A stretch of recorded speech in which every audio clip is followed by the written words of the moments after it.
ஒரு சமயம் அப்படிதான் ஒரு பெரிய காவல்துறை அதிகாரி பெரிய ஒரு பிரச்சனை வேணும்னே இல்லாத பொல்லாத காரியத்தின் வச்சு எங்களை நெருக்க ஆரம்பித்து பெரிய ஒரு வேதனை உண்டாக்கி கொண்டிருந்தார்.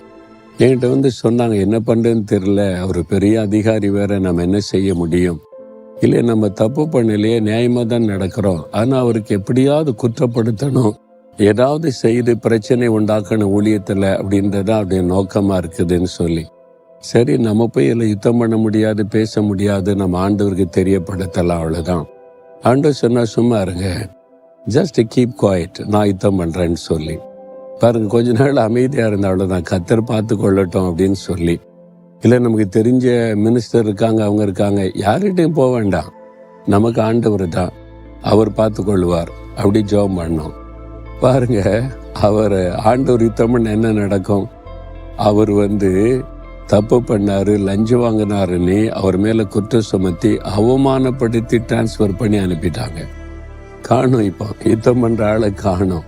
ஆண்டவர் ஜெயம் கொடுத்தவர். நம்ம ஒண்ணுமே செய்ய வேண்டாம், அவருக்கு தெரியும் எங்க எப்படி யுத்தம் பண்ணி காரியத்தை செய்யணும்னு. கலங்காதங்க, பயப்படாதங்க. எவ்வளவு பெரிய ஆளா இருக்கட்டுமே, ஆண்டவரோட பெரிய ஆள் இந்த உலகத்துல யாருங்க இருக்கா?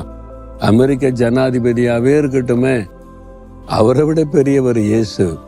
அவருக்கு மிஞ்சினவங்க இந்த உலகத்துல ஒரு சக்தியும் கிடையாது, ஒரு பெரிய பவரும் கிடையாது. அவரு தான் எல்லாத்தையும் விட பெரியவர். அவர் யுத்தம் பண்ண ஆரம்பிச்சுட்டா எவ்வளவு பெரிய ஆட்களும் இல்லாமல் போய் விடுவாங்க. எதுக்கு பயப்படுறீங்க? அவரை சார்ந்து கொள்ளுங்க, கலங்காதங்க, பயப்படாதங்க. நீங்க எனக்காக யுத்தம் பண்ணுவீங்க, நான் அமைதியா இருக்கிற ஆண்டவர்ன்னு சொல்லிருங்க. கொஞ்ச நாள் அமைதியா இருங்க, என்ன நடக்குதுன்னு பாருங்க.